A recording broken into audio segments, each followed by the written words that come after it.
Students, today we will study about DNA duplication. So as you all know कि DNA duplicates itself before cell division. Whether it is a prokaryotic cell or eukaryotic cell, the DNA duplication is taking place before cell division. So how the DNA is duplicating itself, we will study about this in DNA duplication.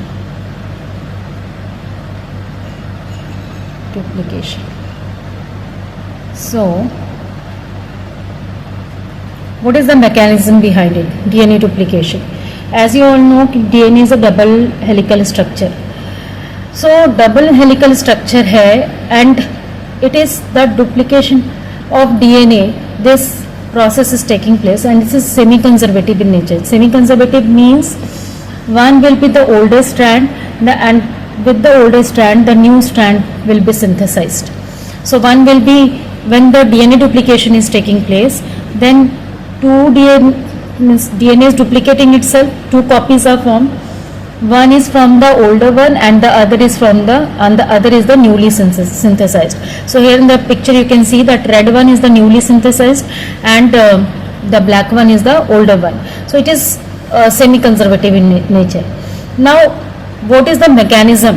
What is the mechanism? Which enzymes are involved in DNA duplication? And above all, this duplication process is highly expensive in nature. Means it is highly energy consuming. बहुत ज़्यादा amount में energy लगती है इसमें DNA duplication में, ठीक है. And that energy is used from the it is that in the form of that ATP बहुत एटीपी की रिक्वायरमेंट होती है इसमें for this process to take place. Okay, now we will understand the whole mechanism behind it, how many enzymes are involve. So in case of DNA duplication में कौन कौन से enzymes लगते हैं, which enzymes are involve. So basically इसमें the enzyme which is involve is helicase है. I will explain you the role of each and every enzyme. Helicase, then the other is nick and resealing. Nick and resealing enzyme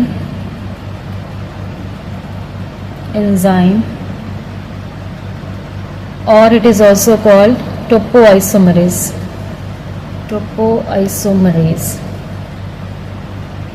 enzyme. Then the next enzyme is, first is helicase, nick and resealing enzyme, and the other is the SSBP protein. The full form is single strand binding protein is used in DNA duplication. I will explain you the role of each and every component, each and every part here. Okay, single strand binding protein. So this is single strand binding protein, and above all the most important, DNA polymerase, that is DNA polymerase enzyme. So basically DNA polymerase 3 is used in prokaryotic cell. So DNA polymerase enzyme, helicase is used, nick and resealing, and then the other one is SSBP, that is single strand binding protein, and DNA polymerase 3. So now we will understand how these enzymes are functioning, कैसे enzyme function करते हैं. Okay, now the next is, so the function, so how these enzymes are functioning. So DNA duplication, in case of eukaryotic cell, the DNA is very long. The DNA is a very long structure like this.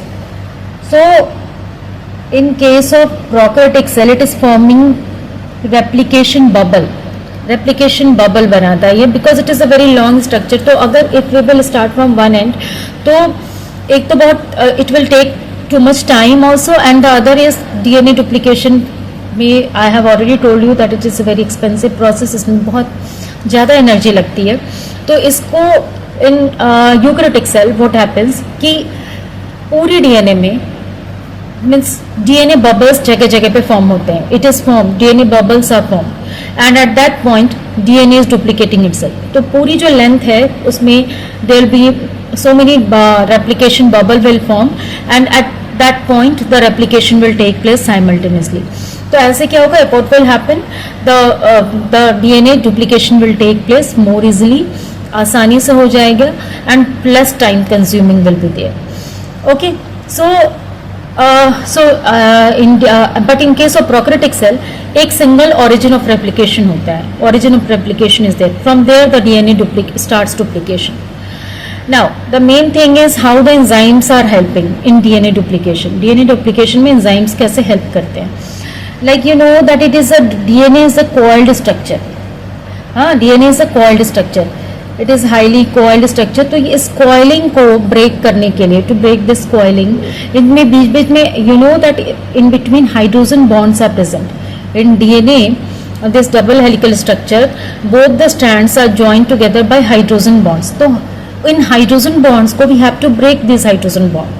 So for breaking of hydrogen bonds, which enzyme is involved for breaking of hydrogen bond, which enzyme is involved, that is helicase. Helicase helps in breaking the hydrogen bonds. ठीक है, ये जो बीच में जो हमारे जो hydrogen bonds हैं उनको रिमूव करने के लिए helicase enzyme is used. So as I have told you that helicase enzyme is used. तो हेलिकेज एंजाइम क्या करते हैं, इन हाइड्रोजन बॉन्ड्स को ब्रेक करता है. So understood the function of helicase enzyme, it is breaking the hydrogen bond present between the two strands of DNA. Fine.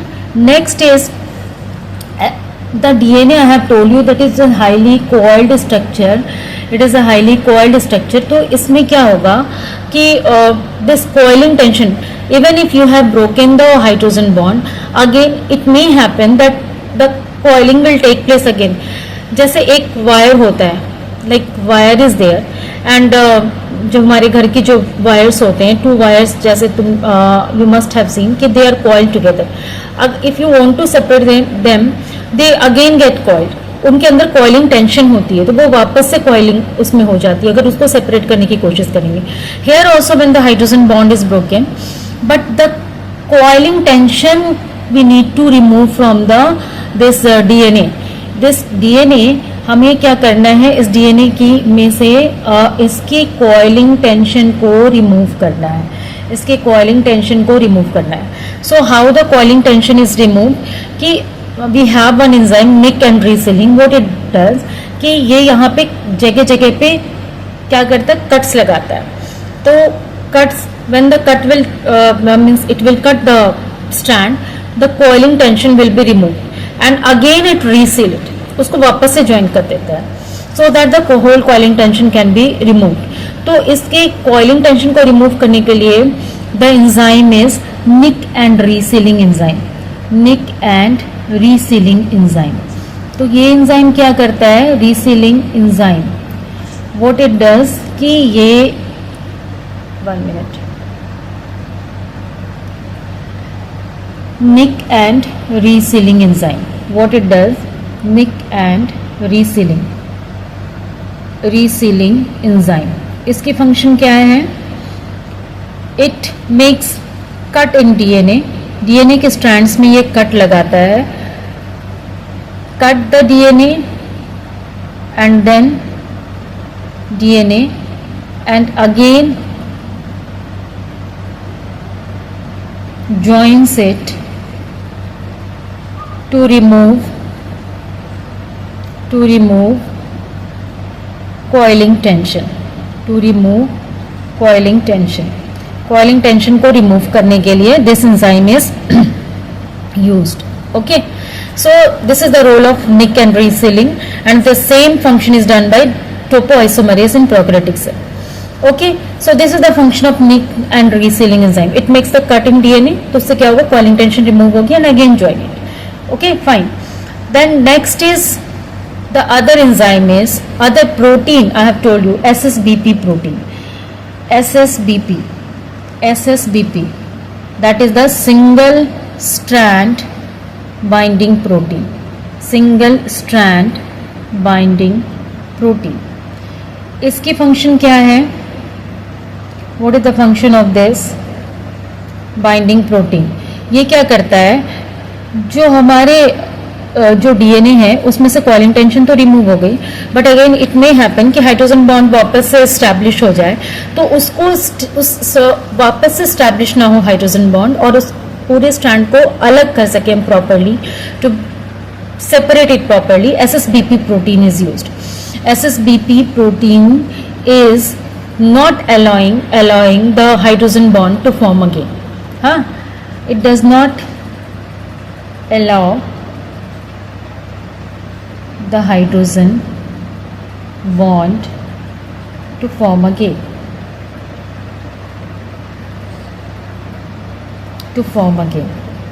So this is the function of SSBP.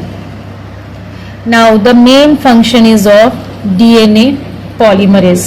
As I have told you, DNA polymerase 3 enzyme is used. It is a holo enzyme, and what it does कि ये क्या करता है, दोनों strands के साथ एक new strand की synthesis करता है.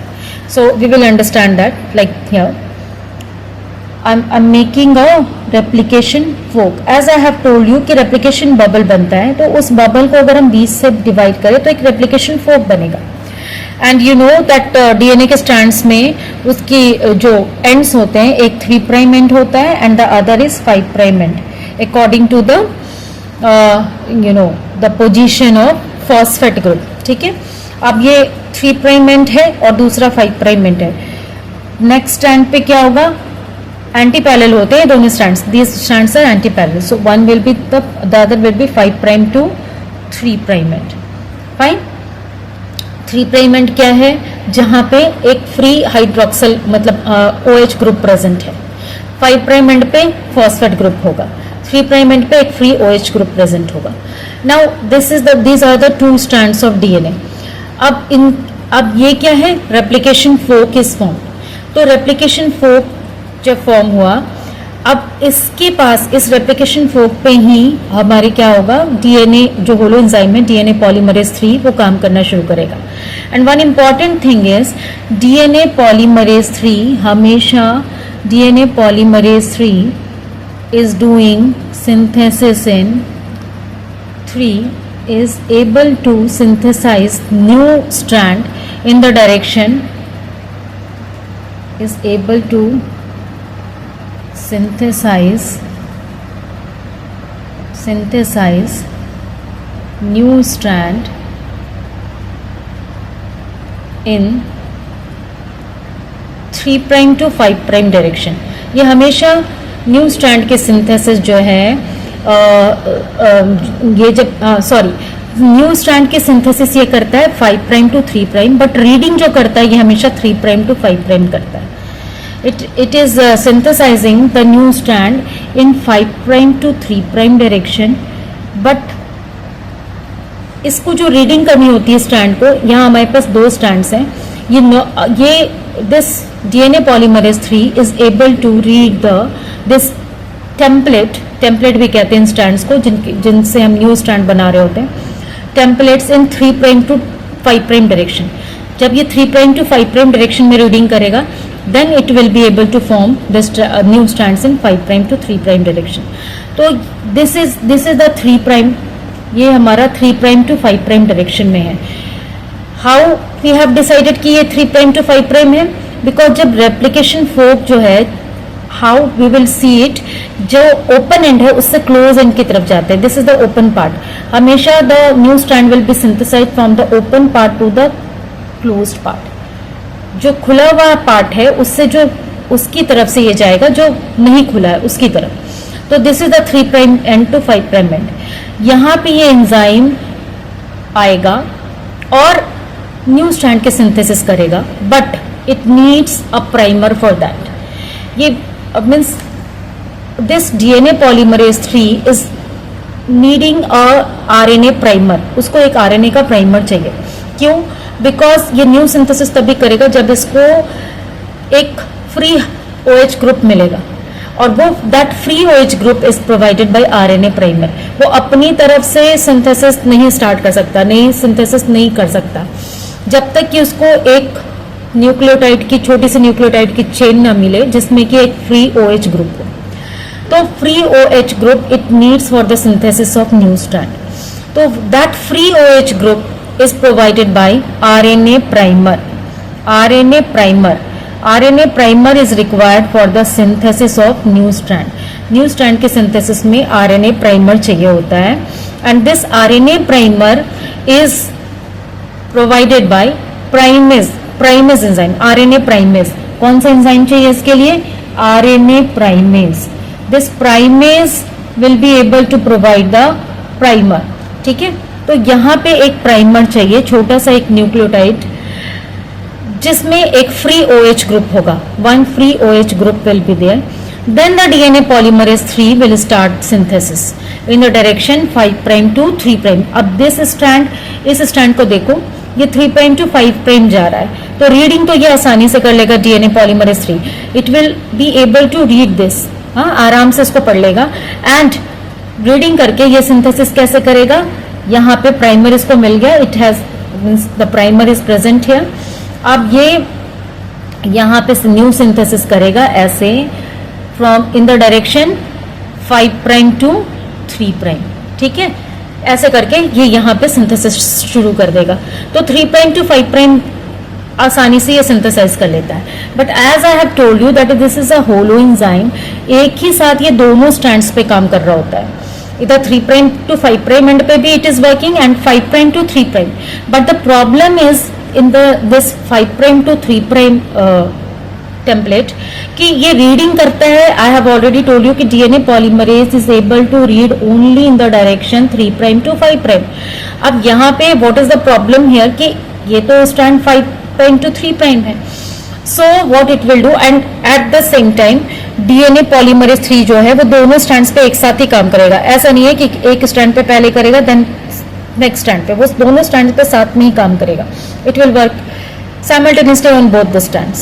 Then what will happen here कि 5' to 3' को ये रीड नहीं कर पा रहा है, तो what it will do कि इस 5' to 3' एंड में कहीं तो 3' एंड विल बी देयर, वहां पे ये क्या करता है? इट इज अटैचिंग द, यहाँ पे क्या होगा इसके इस स्टैंड में 3' एंड विल बी देयर, कोई कहीं ना कहीं 3' एंड है, that 3' and will be selected and वहां पे एक RNA का प्राइमर आके लग जाएगा। That RNA primer will be attached here.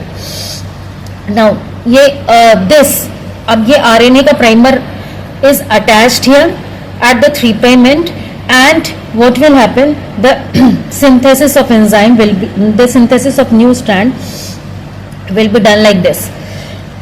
अब RNA प्राइमर कहाँ लगा है? यहाँ पे लगा 3' एंड को देख के। It is attached to the 3' end in that strand, template strand 5' to 3' में 3' कहीं एक 3' एंड होगा, वहां पे वो that RNA primer will be attached and the synthesis will be done like this in this way। यहाँ पे 5', यहाँ पे 3'। ठीक है, so in this 5' to इस पूरे स्टैंड में 5' to 3' में at each and every place we need to attach the RNA primer। यहाँ पे जगह जगह पे we need to attach the RNA primer by identifying the 3' end।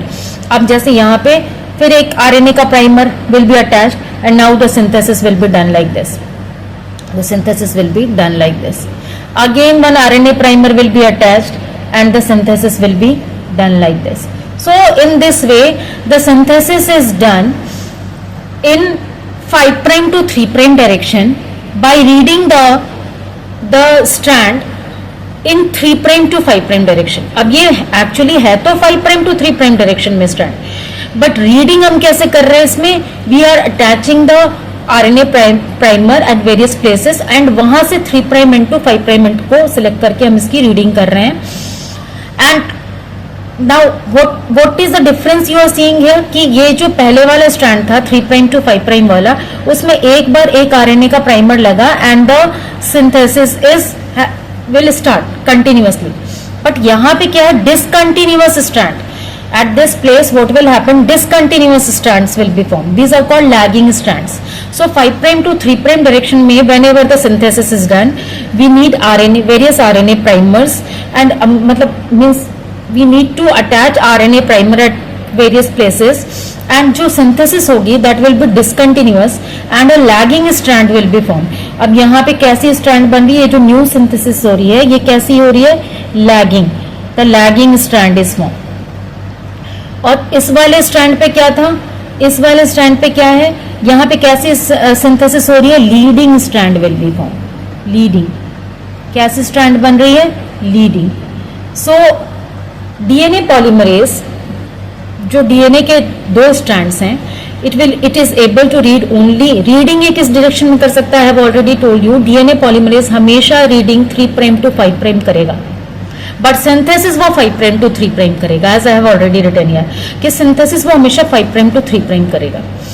तो रीडिंग जो पहले वाला first strand which is in 3' to 5' direction, जो 3' to 5' डायरेक्शन उसमें तो वो कंटिन्यूअस स्ट्रैंड्स बना लेगा एक आरएनए प्राइमर लगा के, as it is shown here. ठीक है, but in the other strand which is in 5' to 3' direction, the synthesis will be discontinuous because at every point RNA primer will be attached. जहां जहां पे 3' end को search करके RNA primer लगेगा, and then the DNA polymerase